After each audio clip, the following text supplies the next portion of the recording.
morning, millennials. Welcome back to the Morning Toast. Happy Thursday. Hope everyone's having a great day. I'm having a chaotic day so far.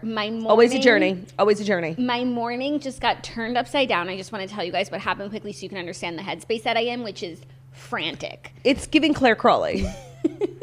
Okay, so this morning, and I've been feeling recently like it's time to start letting Brew out of the crate when mommy leaves the house. You know, I mostly am home with him, but I do come to the show every day and he goes in the crate. He knows that he's going. He goes, you know. And it's actually like a really good schedule for him, I just want to say. It is a great schedule for him. But I've been realizing more and more like it's time for him to take the next step and to be left out of the crate. So I was like, you know what? This morning is a good time to do it. I'll be gone a few hours. He knows I'm coming back. Like it's not a random time of day. So I do my thing. I leave him out. I leave the house. I'm checking the dog camera to see if I can see him. I couldn't see him yet. I'm in the Uber and I'm checking the dog camera. I still can't see him, but I'm hearing noises. It sounds like something is happening. You know, these are nefarious dog noises. They're nefarious noises. And he wasn't making the noise. It sounded like he got into a package of some sort. I was like, oh, I must have left, you know, like one of my packages by the door and he's trying to open it, whatever.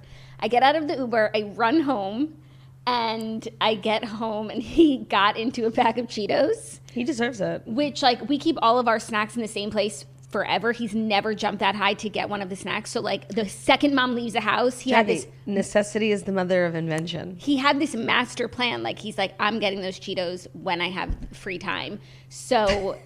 Suffice to say, Brew is back in the crate. Thank God you went back because who knows what else he could have gotten into. Oh my God, he would have finished a bag of Cheetos and then he would have went for his next snack. The chocolate's like dangerous. No, you guys, it was too soon. He was not ready. This man was not ready. So it's back to the crate for Brew, but we tried.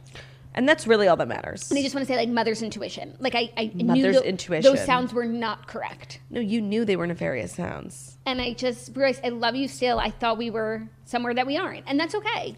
You definitely jumped the gun. No, I mean, like, it's hard. People say, like, at 1 year, they're fine to start being on their own. But, you know, every dog is different. Like, I think you measure or take a lot of notes from Magnolia. But Magnolia like was brought up by a single mom. Like she has a different type of energy. Like Magnolia is tough. Bruno is like a little bit of like a spoiled brat. Like he's spoiled with love. What do you mean he's mommy's king? You work from home. You and like for as long as you've had him, like you and Zach have pretty much both worked from home. Like he's spoiled in a sense. Like he's never had to really deal with any adversity. Yeah. So he's just different, and that's okay. It's okay. You know what? It's okay. It works for us. He'll stay in the crate. He loves the crate, and so. He's safe. He's sleeping off those Cheetos right now. Good. And I'm just upset because I can't eat. Now you don't have any Cheetos. Now I don't have any Cheetos. It's devastating. It is. That was probably the hardest part. But I'm glad that it all worked out and that I went home. Otherwise, I would be so anxious sitting here, like knowing where's that. No, it's not enjoyable. No, not enjoyable. Let's scratch that. Bruce stays in the crate. Bruce stays in the crate. Yeah.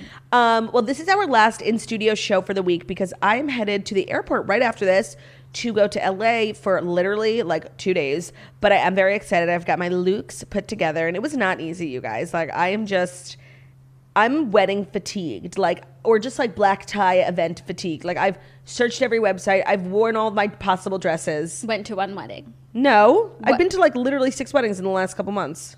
Where? All over. I went to one in the Hamptons. I went to one in Rome. I went to one in Long Island. I went to one in Telluride. 6 months. Maybe less than that. I went to Telluride. Like I've been to a million fucking weddings. Oh, okay. And I have 4 this weekend. That's just not how I see you as someone who's always at a wedding. Well, maybe that's something you need to work on because I've literally been to so many fucking weddings and that's literally like my cross to bear for being so popular. Okay.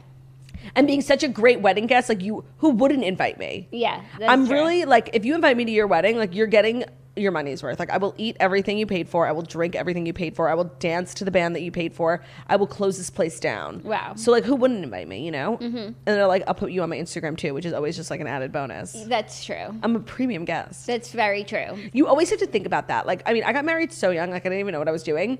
But if I was planning a wedding now, like I would evaluate every single guest based on what value they bring to the wedding. Not like, oh, well, she's from, middle school. No, fuck that. Are you going to bring value or not? Right, but you haven't seen like middle school Diana in so long. Like maybe she turns up. That's true. It's hard to know. That's true. But I think it's still a fair way to assess. Like if you're getting married, like do a value check on all your guests. Yeah, no, that's definitely true. And you can definitely invite some people who, okay, you're not that close, but like you want them out there on that dance floor. You want that energy. Yeah. Yeah, 100%. So I'm going to another wedding this weekend. But I'm very excited for this one. And yeah, that's where I'm going after this. So tomorrow's episode will be podcast only. I do apologize, but there will still be an episode. Yeah, so no worries. And tomorrow will be like all about the new music because there's just a lot to process. And you know what's so nice is like for most of the new music, I'm going to be in LA, which means I'm going to get it at 9 o'clock. Oh, that is nice. Which is such a privilege that people on the West Coast like never talk about. They're always complaining like Bachelor spoilers. Really, like you get music literally before you go out for dinner. Like it's so nice. That is interesting. All we hear is like the negatives, you know, never the positives.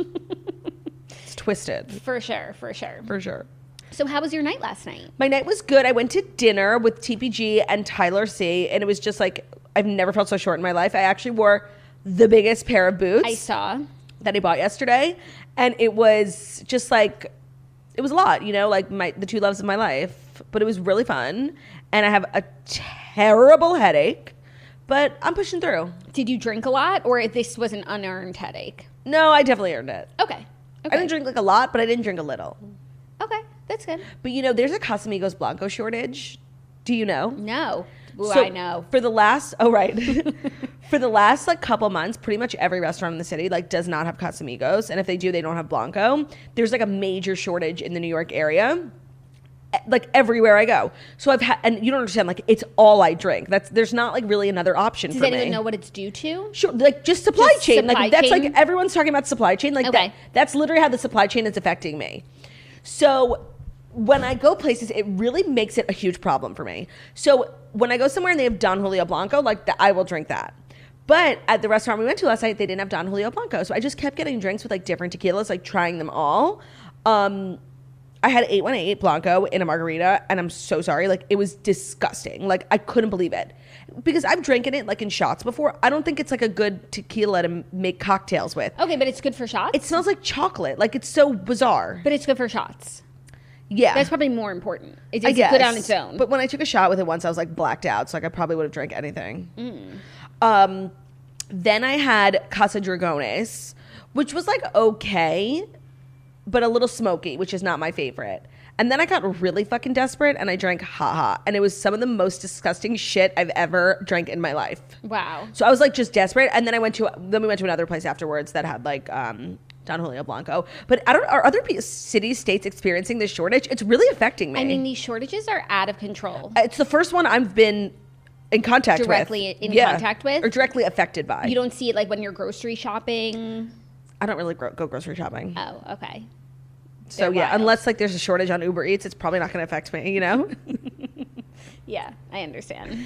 So that's my drama, and I think that's why I have like such a weird headache. Like I have a headache like placed in the center of my scalp. You have a Casamigos headache, an 818 headache, Yeah. a Casa Dragones headache, And then I have the haha flu. like Don Julio headache and the haha flu. yeah, so that's why I have a headache because I basically drank like 5 different liquors. It was just like, and then I got so many drinks because I just kept hating them. This is no. So I was like, let me get another one, finish this one until I landed, and it was a journey. But you know what?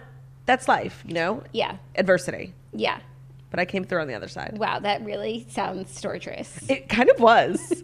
And I was like, I guess I could just switch to like wine or like literally anything else. But I don't drink anything else. I'll just not drink. Yeah. There's got to be one other thing. You have to have a backup. No, I know, but like I don't. A beer? Okay, I'm not going to dinner with Tyler C. No, he would love And that. He'd be drinking like, a beer. oh, Claudia, you're not like other girls. You're not like other girls. Yeah. I What do did have Tyler to drink? red wine. Classy. Red wine. And Brian drank like a little bit of everything. He started with martinis. But Brian's like such a big guy, like it doesn't even faze him. It's different. It's like him drinking a Pellegrino is him drinking a martini. It's the craziest thing. Yeah. So yeah, it was a lovely evening, and that's like my jam. Okay, cool. Well, we've got a lot to talk about today. I spent the night watching the CMA Awards, so that will be our first story. All the winners. When I the got back from losers. dinner, I watched like every clip on YouTube, so I feel like I was there. Okay, cool. No, it was really exciting to watch. It was back at full capacity. It was the real deal. It felt like everyone was there in every category. All the nominees were present, so it's like anyone could win. It was really exciting to be a part of. Country music like respects the CMAs. I feel like all these pop music award shows are so like obviously rigged. Nobody goes to any of them except the Grammys, and still even the biggest artists don't go. Like, yeah, country music, like they really kind of like look out for one another. They all show up for the CMAs, and that's why the CMAs are successful, and you love to see it. You love to see it. So without further ado, I think we're just going to jump right into the Fast 5 stories that you need to know before you wake up and take a bite out of your morning toast. And today's episode is brought to you by Hydro Jug. You guys need to get your hands on the water bottle everyone is talking about, the Hydro Jug. It's seriously one of our new favorite items. They're durable and reusable. They hold more than half a gallon of water, so you will stay hydrated all day long. So yes, they hold half a gallon of water. They have a leak-proof seal, a wide mouth opening, so it makes it really easy to add ice or fruit or whatever you want to add. It also has an integrated handle because chugging looks cooler one-handed. It's dishwasher safe, shatterproof, and it's just great for keeping you on track with drinking your water and carrying it around with you, leaving it at your desk, taking it with you to your meetings. It comes in like tons of cute colors. It's a great way to just stay hydrated, gamify, and a lot of celebs are using the Hydro Jug, so that's pretty much all you need to know. You can get your Hydro Jug at www.thehydrojug.com and use code TOAST to get 10% off your order. Hydro Jugs are game changers for anyone on the go. Again, use code TOAST at thehydrojug.com to get 10% off today and start hydrating today. Thank you, Claudia. First story, the CMA Awards 2021, a full list of winners, and then we'll talk about some of the performances. The big award of the night, Entertainer of the Year, went to Luke Combs. So deserved. It was the only award that he won during the broadcast last night. So it was the first time we heard from him on stage, aside from his performance of his new song, which is so good. Which was so beautiful and stunning. By the way, he probably thought because he didn't win any awards, he definitely wasn't winning. Because Chris Stapleton was winning everything. He won Song of the Year, album, male vocalist. And it just was feeling like, okay, it was Chris's night. This is Chris's night. But I guess Luke, and I would agree, was more entertaining this year than Chris Stapleton. See, I never understood how you can have the album of the year, be the male vocalist of the year, and not be the entertainer of the year. But that's happened to Luke. In previous years, he's won so many of those big 4 categories and not one entertainer. It's a little different, though, because it's to be the male vocalist of the year, that's just about your pipes. Whose pipes sounded the best. I don't know if it's about singing abilities. It's about vocals. Really, if you're getting down to it. And then the Entertainer of the Year is about everything. It's about the shows. It's about social media. It's about commercials. So you can be one and not the other. Yeah, I guess. I mean, we've been waiting for this for so long. I have a very, very vivid memory of last year. Me and Margot were at TPG's house watching, and they were like, Luke! And me and Margot started screaming. And I forgot that Luke Bryan was nominated, and it was Luke Bryan, just moronic. But he is an Entertainer of the Year. He hosted last night. He does American Idol. That's the sort of thing that he's been entertaining all year. Yeah, I guess. But still, with COVID, no one was doing more than Luke Combs, 6 feet apart, putting out music as frequently as he could, killing it on social, doing all these live streams. He was the entertainer of the COVID year. And you know what? I'm glad he didn't win it, because who the fuck wants that? Right. This was a real year. This was a real show. Fans were there. There'll be crowds and there'll be shows. And there were. And so it was just so beautiful. Obviously, his winning moment, he was really surprised. I think we all thought it was just going to be Chris Stapleton again. Yeah. He hugged Nico. He went up to the stage. He was so nervous. He didn't really even say anything. I agree. I did not think. He said, I've never written a speech for a moment like this. I never thought it would happen. He was just shook to the core. I'm just obsessed. And you know what? I realized something about Luke last night when he was making a speech and when he was singing his performance. You know that thing Ben does with his feet? It's not pigeon-toed. I've learned I was pronouncing it wrong. It's the opposite. I think it's duck-footed. Okay. Yeah, whatever. He does it. I think that's why I'm so attracted to him. So now that makes it okay that Ben's doing it. Now it makes it cool. Now every time you trip over his foot, you'll be like, oh, Luke. Nico goes through this too. I just couldn't believe it. We've waited so long for this. We are OG Luke Combs. We've been with him since day fucking 1. And it just feels good to have the benefits of our hard work, to finally pay off. Yeah. Yeah. No, it felt so good. It was the perfect way to end the night. Then also, female vocalist of the year was Carly Parse, someone else who did not think she was going to be winning. It was such a pleasure to watch her freak out. And And you know what's nice about Carly Parrs, and I felt this way for a really long time, like when we first, you know, entered the Nashville scene. Everyone in Nashville, like, has so much respect for her. Like, the way they talk about her, like, she's the most hardworking. Everyone just has this, like, mutual admiration and respect for her. And you have to wonder, like, what that's all about. And I think she's just, like, a really hardworking girl. Yeah. So it's nice to see someone have their hard work pay off. Yeah, no, it was, and I didn't really know who was going to win this category, female vocalist. I didn't have a horse in this race. Gabby Barrett, Miranda Lambert, Ashley McBryde, Maren Morris, Carly Parrs. So I would have been happy with anyone. Me too. I mean, but I was Ashley happy to McBryde, see it go to someone who really, really didn't think. Yeah. To have that, like, moment of, which we rarely get these days, of like, holy shit. Especially at the CMAs, because for a while it was like the same 5 people winning every award. Yeah. And especially in female categories, it was always Miranda Lambert or Carrie Underwood, which they're both deserving of, but like, we could change it up every year. Yeah. The male vocalist of the year was Chris Stapleton. I felt good about that, especially because even though you guys know I'm not like a huge Chris Stapleton girly, I'm not against him in any way. It just never stuck for me.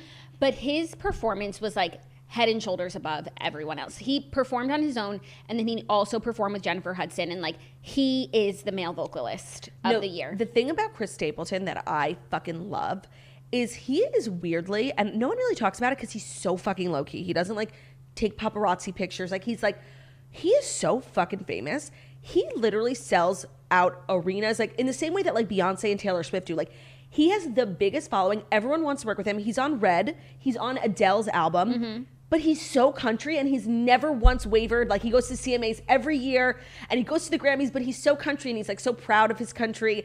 And I just fucking love that about him. Yeah, no, he was giving us everything last night, and I fully understood, and I was not upset with his winnings. But he's like the most low-key artist, and most people don't realize, I think he has like similar album sales and ticket sales as like the biggest artist in the country. Yeah, he's like Garth Brooks. Literally. Like, he does arenas. Single of the year went to Starting Over by Chris Stapleton. The best song of all time. Album of the year went to Starting Over by Chris Stapleton. Well deserved. What other albums were nominated? 29 by Carly Parrs.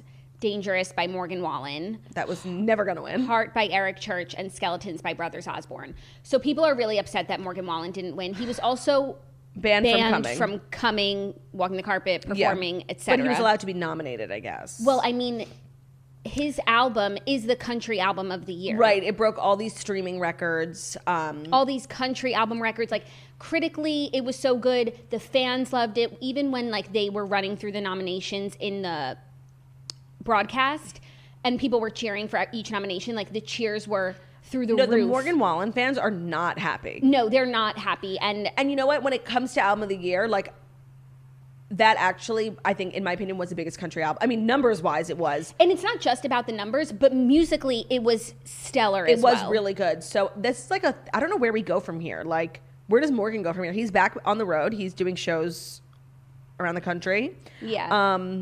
I don't know where we go. He like tweeted, I think today, that he's just like thankful for his blessings and you know, thankful for tomorrow. Trying like not being like sour about the whole thing. But the fans are pissed. The fans are pissed. The fans are like putting up billboards. Like, the fans are crowdfunding. Like, I haven't seen billboards and stuff. I was just seeing like on Twitter because it's pretty glaring. Yeah, no, of course. His absence, and I guess this was the only category he was nominated in. He could have been nominated in other categories too, but they just really. I just think it's weird that they're going to ban him but still nominate him. Like, go all the way or don't. No, but you can't ignore the music, like, and the place that it held this year. I wonder how long that's going to last. Right. Is this a 1-year ban? Well, actually, I think it's been 2 now. No, the album came out in January. Yeah, but no, like, his incident. His incident was just a few weeks after the album came out. Oh, okay. So it's only been 1 CMA. Yes, this is the first CMA. Yeah, okay. We'll see. Yeah, we'll see. Song of the year went to Starting Over, Chris Stapleton. Vocal group, Old Dominion. Vocal duo, Brothers Osborne. Okay, I need to talk about this for a minute because obviously I would literally lay down on a train track for Brothers Osborne, like, give them my virginity, obsessed. And I was so glad they won. Is there a butt coming? No. Oh, you're so glad they won. So glad they won. Even, like, just, I think they deserve to win. They're literally releasing the most stellar music. But TJ Osborne getting up and winning and kissing his boyfriend was the most, I know it doesn't seem like a big deal. it's historic. Like, that's never happened in country music, and I just thought it was a stunning moment for everyone. It was a stunning moment. It was a great night for the brothers Osborne. They performed Younger Me, which is a song that, like, could make me cry. And also, I'm just so everything fucking makes me cry. But, like, that song, even before I was pregnant, it came out. Yeah. And it's just, like, so beautiful. I try and make people listen to that song. Like, everyone should listen to it. It's so good. And so it was just a great night and a great moment. And as TJ said in his speech, like, love wins. And he was just so happy to be celebrated. And it was beautiful. Yeah. And I thought you were going to say, like, you're glad they won, but, like, should have gone to, like, Dan and Shay. No, absolutely not. Like, I stand Brothers Osborne till the day I die. Like, Yeah. I'm so happy for them. And it was just this one little moment, but it was huge. Like, you never see that. And it was amazing. Yeah, it was amazing. I literally have a screenshot of it on my phone. Look. That's so cute. Well, because I was, like, happy, but then also kind of sad that he had a boyfriend, because I've been, like, trying to set him up, like, sliding in his DMs. Have you really? But I literally have a screenshot of it on my phone. Cutie. New Artist of the Year went to Jimmy Allen, and he performed Freedom is a Highway, which is the best fucking song. And someone needs to pick it up for a car commercial. Yes. It reminds me of the song that came out of Songland that was For who? for the Jeep commercial, Young. I don't think I know it. You do, because I'm always playing it. Okay, well, also about Jimmy Allen, I just think, like, the more I've, like, Dancing with the Stars is fully rigged. Like, Jimmy Allen, of course, got sent home literally last week. He had to go to the CMA Awards. Oh. Kenya Moore literally got sent home the week Real Housewives of Atlanta started filming. Like, it's fraudulent. Interesting. Or maybe they're just throwing them around because they're like, I got to get back for the CMAs. No. Also, Jimmy Allen's speech was, like, so sweet. What'd he say? He just, like, talked about his journey, like, moving to Nashville, that, like, 5 years ago at the CMAs, he spent his last $100 so he could come see Charlie Pride perform. And then last year, stop, I'm gonna cry. last year he performed on stage with Charlie Pride, and, like, it just, he thanked his wife and his kids, and it was just beautiful. That is so cute. I'm gonna cry. Yeah. So those were all the awards that were announced on the broadcast. Two that weren't announced but were both won by Kelsey Ballerini were Musical Event of the Year and Music Video of the Year. Half of My Hometown is an amazing song with Kenny Chesney and Kelsey Ballerini. It really is. And she was serving looks last night. She is constantly serving looks. She actually does a really, really good job. No, like, her red carpet look was so incredible, and then she presented in another incredible look, and she really brings, like, couture. She does. She takes it seriously, and we really appreciate that. But I thought everybody was looking great last night. Everyone was looking so glam, individually, like, doing their own thing, and I was very into it. Yeah. Any performances that were a highlight for you? Literally Luke Combs and Luke Combs only. Like, it was fucking gorgeous. It was incredibly gorgeous. Also, Carrie Underwood and Jason Aldean, I didn't know they had a song together. Yes, they do. And I very much enjoyed that song. It's really good. Yeah. And then Jennifer Hudson just... I didn't see that. So I'm actually planning on watching, like, all of this on the plane. Okay, cool. I brought my iPad. Cool. No, the performances were great. It was just really nice to be a part of something last night. That's how I felt. Like, to not be watching a reality show, just, like, to be in music's biggest night. Country music's biggest night. People are saying, I saw people saying on Twitter, like, it really is not the same ever since the morning shows didn't do the red carpet this year. But, you know, we were limited and we weren't asked back. But we were limited in our capacity, and we'll be back. We'll be back. And I thought Luke Bryan did a cute job hosting. Yeah. He was cute. Like you, no matter what, like, you always end up finding the host annoying. Like, just shut up. Yeah, but he brought out enough people that, like, he diluted his himself. annoyingness. Yeah. Yes. Okay, are you ready for our next story? Is it the next story that's brought to you by Organifi? Yes, it is. A line of organic superfood blends that offer a plant-based nutrition made with high-quality ingredients. Each Organifi blend is science-backed to craft the most effective doses of ingredients that are organic and free of fillers and contain less than 3 grams of sugar per serving, like the Organifi green juice with essential superfoods and a clinical dose of ashwagandha. It helps reduce stress, support healthy cortisol levels, and Organifi Gold, a superfood tea that supports rest and relaxation so you can wake up feeling refreshed. Each Organifi blend is easy to use by simply mixing it with water or your favorite beverage while on the go. They don't compromise quality for taste. Organifi takes pride in offering the best tasting superfood products on the market at a price that will work out to less than $3 a day. You can experience Organifi's high-quality superfoods without breaking the bank. Go to Organifi.com/toast and use the code TOAST for 20% off your order. That's Organifi.com/toast and use the code TOAST for 20% off any item. So if you're just, like, drinking water and you want to be making better use of your time getting all these great vitamin superfoods, just throw an Organifi in. They actually taste really, really good, and it's a premium experience. So check it out. Great. Okay, next story. Alec and Hilaria Baldwin dine in New York City at trendy sushi hotspot Bond Street amid the Rust shooting lawsuit. So Page Six obtained exclusive photos of the couple departing New York City hotspot Bond Street, where they dined with Hilaria's hairstylist on Wednesday following their trip from Vermont. Also, one of the producers on the movie is now suing Alec and Really? Yeah, for emotional distress caused by the shooting. Okay. I want to say something. I think that Hilaria and Alec are probably handling this like the worst any two people could handle anything, and I think they're just so toxic. But I do think people are being like a little unfair. Like, oh, they're out to dinner? How could they? Like, you still have to eat. Like, you know what I mean? Like, I think people are really taking like advantage of this situation and just like criticizing everything they do. But they do make it so easy because they're so hateable. Yeah, you know, I don't know, because it's hard not to compare this to like the Travis Scott situation. Okay. I mean, no, I don't agree with that at all. They're not the same by any means, but it's a similar tragic event.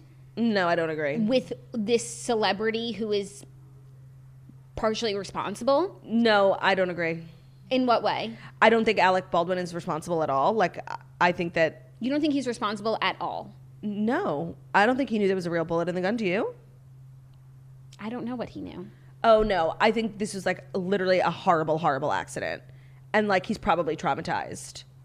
I don't think he's responsible at all. Like, I don't think I would compare these two situations at all. I just keep thinking about both of them in tandem because they're also just happening at the same time. Right, and it's like a death involving a celebrity. Yes, and it's just interesting to see the way that other people are talking about it too.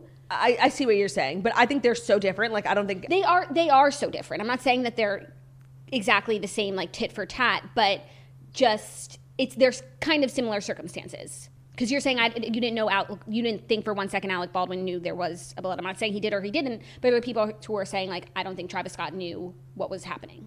Okay, even if that were the case, Travis is still responsible. Like, for the environment, the culture, like, not taking proper precautions before. Even if he had absolutely no idea, up until he was at Dave & Buster's, like, even if he had no idea that anyone had passed away or was in danger, he is still incredibly responsible. I agree. I was actually talking about it yesterday with someone, and what I was saying was, I personally, and I saw people were like, you're defending Travis because you're a Kylie stan. Kylie has nothing to do with this. Yeah. I personally don't think that Travis knew what was going on or saw what was happening. Or like how bad it was. And continued to perform. Because I don't think that he's that evil. Right. But considering the environment he fosters at his shows, he should have been looking for it. Right. Or having people on the ground who are looking for it. Yeah, no, like he should have, you take the time to make sure, like everyone's good here. You see something that looks like, he should have been looking for it. I don't think he saw it, but he should have. Yeah, no, I have a hard time believing like people are that evil. Like, I agree with you. But even so, I still hold him incredibly responsible for the situation even being a remote possibility because of the environment he fosters and the like violence he encourages. Like, I think he's 100% responsible. With the Alec Baldwin thing, like, I really believe, and again, we have no idea what actually happened on that set. Like, who put the fucking real ass bullet? Why is there even a real fucking bullet on a set? Right. I have no idea, but I believe Alec Baldwin had nothing to do with it. Like, I despise Alec Baldwin. I don't think he's a murderer. I don't think he had anything murdering a woman with a child. Like, I don't think he had anything to do with the real bullet in the gun and that this in any way was intentional. But 2 weeks ago, you killed someone. Accidentally. And now you're at Bond Street. No, I feel that. But I do think that, like, no, I guess actually when you put it that way, you're 100% right. You know, like, so I'm not saying, like... no, I mean, I think that they're handling this, like, horribly. Like, the TMZ video on the side of the street, I agree. But, like, people have to eat. So, like, you know... Yes, but you can order in. Yeah, no, I agree. He has every resource available to him. Yeah. Like, Bond Street is somewhere you go to, like, be seen. spotted on Dumois. No, literally. So that's why it's a little... it's a strange choice. Yeah. No, it's bizarre, for sure. Like, it's a trendy place, like, with your hairstylist, for sure. But again, they are, like, not normal. I don't know what the fuck they're doing. Like, they're insanely stupid. Yeah. And I despise them. But I do think, and again, we really don't know what happened on that set. I do think it was a complete act. Like, maybe not accident. Maybe someone did plant the bullet on Alec's part. Like, I don't think he's running around murdering mothers. Yeah. And so just the crew member is suing Alec and the armorer for negligence after the shooting. So that just came through. I need a documentary on this because I understand Well, there's an armorer. The investigation is ongoing, and we need to just wait for the investigation to play out because all these things that we don't know, like, they should be figuring out. Yeah. Who brought the bullets? Where did they even come from? Like, if you have a fake gun on set, why would you ever need a real bullet even remotely close? I don't know. And I agree. I guess, like, it is really tacky, like, when there's, like, a family mourning and, like, you're out at Bond Street. I feel that. That's all I was saying. Yeah, no, it's a full circle moment. Like, order in. Get a pizza. Doesn't Hilaria love to cook? She can't remember the cucumbers. Hillary. Sorry, I did not mean to call her Hilaria. Okay. It goes against, like, if someone in my presence calls her Hilaria, like, I will not acknowledge. I did it multiple times. Oh, shit. I was also just reading the headline. article. Like, her name is Hillary. She is of no Spanish descent. Like, lest we not forget. Yeah. Our next story, Scott Disick has been spotted with a new woman. I can't. And he's approaching something that remotely looks like an age-appropriate relationship. No. It's better. What is she, 24? She's 23, and he's 38. Okay, the thing is, when you're 23... At least she's legal drinking age. Legal drinking age. And when you're 23, like, you're still a child, but you're almost... Like, I was married when I was 23. That's an interesting point. Yeah, so, like... But again... I don't know if I'm, like, the best example for, like, maturity and adulthood. But 23 is better, but it's still, like, you're 38. Date a 28-year-old. Like, something. No, and you can still be 28 and really hot and tight and curvy. Like, it's not exclusive to the 18-year-olds. Or 25. Brain fully formed. Brain fully formed, 25. I agree. I think anything under 25 is questionable jurisdiction. Murky, but I'm glad to see that they can go to a club together and she doesn't have to bring her fake ID. Right. Also, she is Brooklyn Beckham's ex. Her name is Hana Cross. When I heard that, I literally thought of the TikTok sound. Don't you feel stupid? You're literally dating a teenager's ex-girlfriend. Like, it's so bizarre. That is true. I hadn't thought of it like that. It's so weird. Yeah.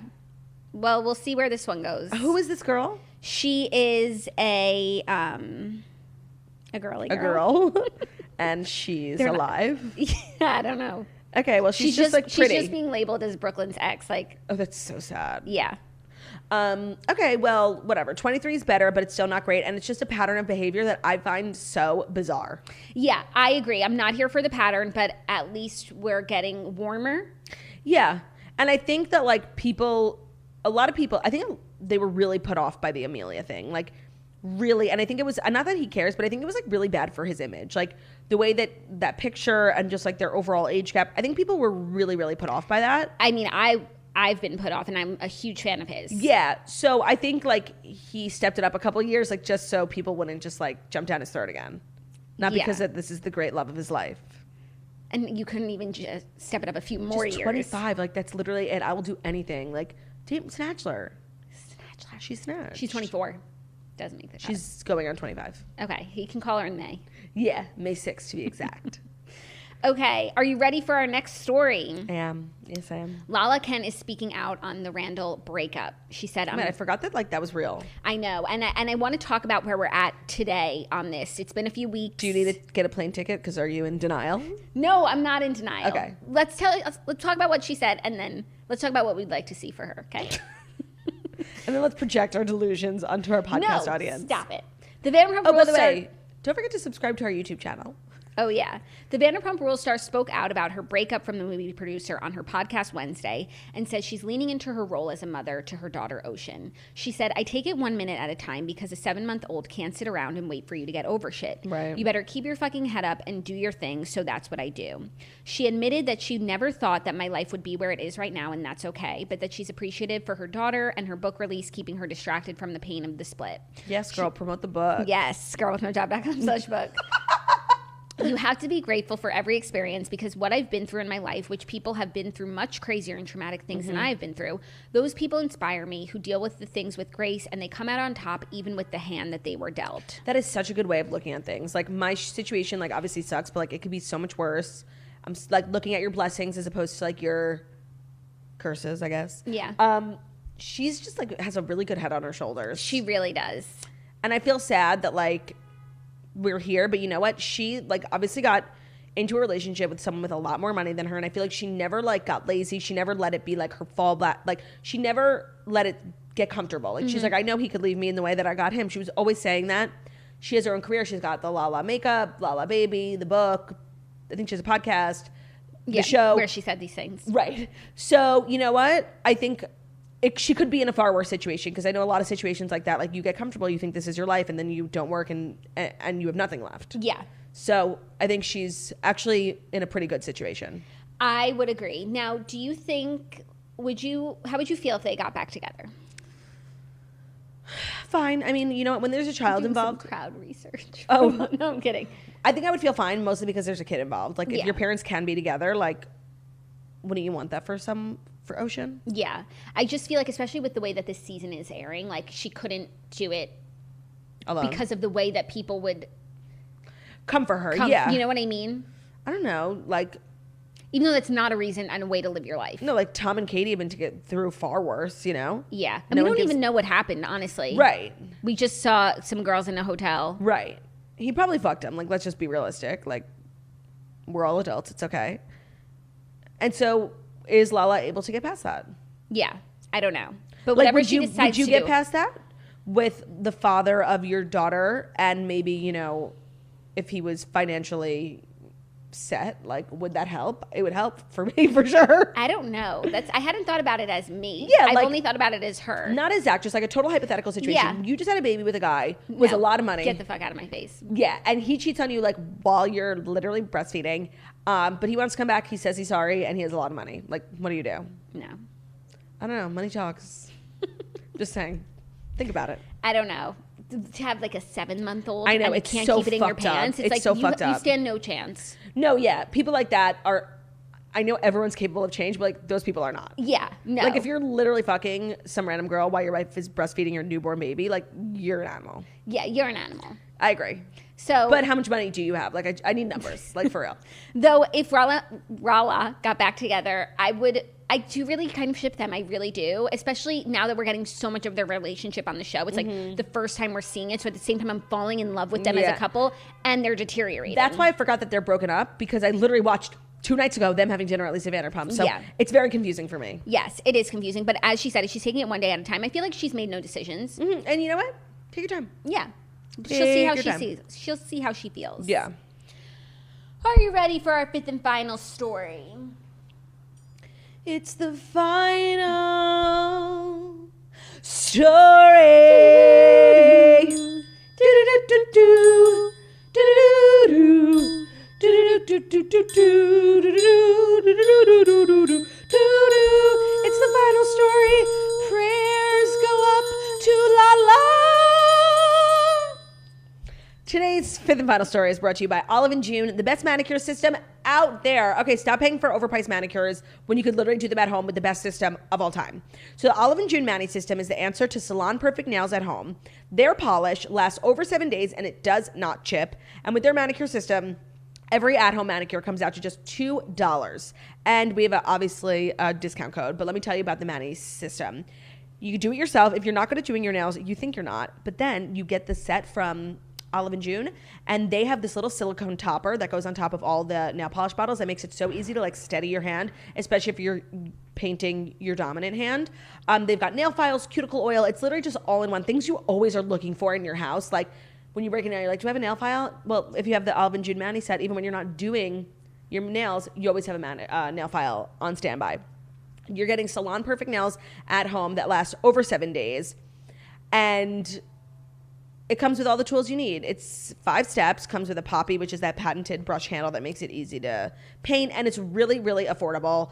With 6 polishes, breaks down to just $2 a manicure. And you can get 20% off your first Mani system when you use code TOAST. Your new nail life is here. 20% off your first Mani system when you use promo code TOAST at oliveandjune.com.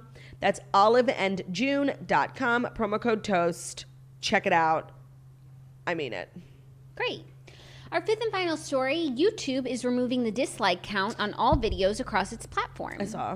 YouTube announced that its decision to make the dislike count on videos private across its platform. The decision is likely to be controversial given the extent that it impacts the public's visibility into a video's reception.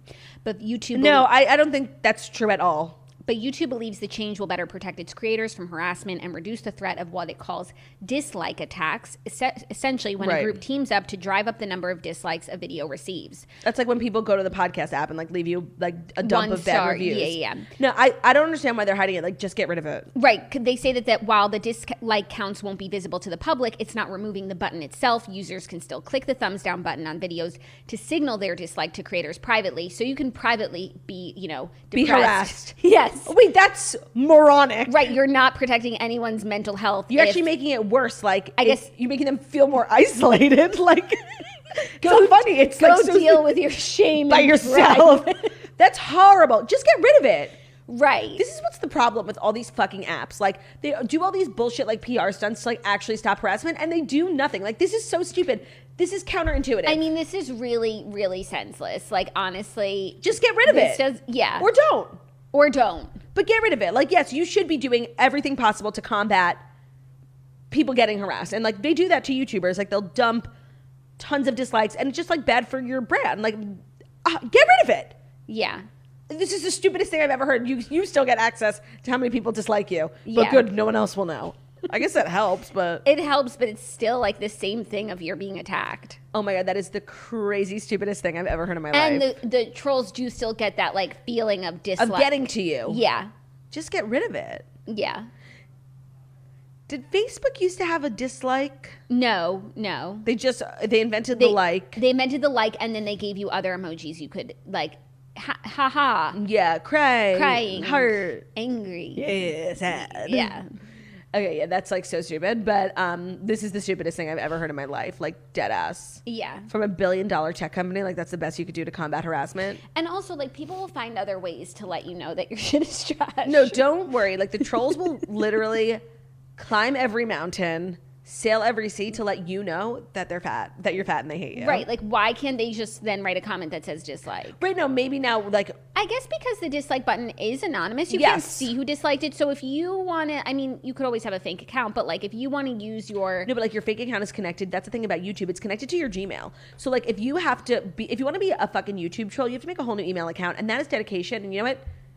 You're a big loser. Like, yeah, it's insane dedication to troll someone on YouTube, because most people are automatically logged into YouTube with their like work account. Like, they don't make new subscriber accounts. Yeah, no, but I guess like disliking something was like a no strings way to troll. Yeah. And now you've got to put yourself out there. Put yourself out there. And then you would know how it feels. Literally. And then but you don't. Yeah. Okay, cool. I'm glad that we fleshed that out. That's that on that. That's that on that. And that's our show. I mean, like, I have to go to the airport. Oh, it's so early. Like, that's the worst. You can come hang with Bro, see how he felt about those Cheetos. I know, I'm just going the opposite direction. Oh, damn. Yeah. Brutus. Well, we hope you have a great trip. Thank you. I'll be back on Monday. Look forward to hearing everything that goes down. I will be taking notes. Keep your eyes open, ears open, legs open. Check, double check. Yeah. So yeah, I'll be back on Monday. Tomorrow's episode is podcast only. It'll be up. I don't know what the time difference. Like, we'll have to figure it out. Yeah. But it'll be up. It will be there. So that's our show, you guys. Thank you so much for listening to the Morning Toast, the Millennial Morning Show, where we deliver the fast 5 stories that you need to know every Monday through Friday on YouTube. So if you're watching this on YouTube, please feel free to subscribe and give this video a thumbs up. We're also available as a podcast anywhere podcasts can be found. So that's Spotify, iTunes, Stitcher, Public Radio, iHeartRadio, CastBox, all the places. Wherever you listen to podcasts, find us, the Morning Toast. Leave a 5-star review about how beautiful, stunning, and smart we are. And if you made it to the end of this episode, congratulations. Why don't you go drop an emoji on our most recent Instagram to let us know that you actually listened to the whole episode, because you care about your girls. And let that emoji be the bearded man in honor of Chris Stapleton and Luke Combs taking home many awards. That's so beautiful. Just throw a man with a beard. It could be Santa. It could be just a regular guy with a beard. It's up to you. Get creative. Love you guys. We'll see you tomorrow, or you'll hear us tomorrow. Bye. Bye.